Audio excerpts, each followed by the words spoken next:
குல்லானா பலே பலே குல்லானா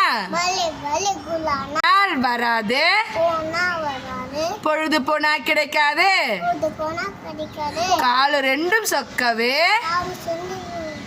கண்ணு ரெண்டும் சொக்கவே மரத்தடியில் படுத்து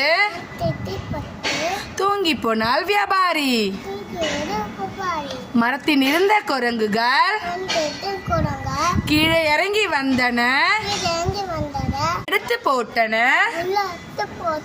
விழித்து பார்த்தால் வியாபாரி கேட்டு பார்த்தால் வியாபாரி கிடைக்காமல் போகவே தூக்கி எறிந்தன குல்லாவை குரங்குகள் தூக்கி எறிந்தன குல்லாவை எடுத்து மூட்டை கட்டினார் சலாம் ஒன்று போட்டார் சந்தோஷமாய் சென்றாரு சந்தோஷமாய் சென்றாரு கொஞ்சம் ஸ்மைல் பண்ணாரு.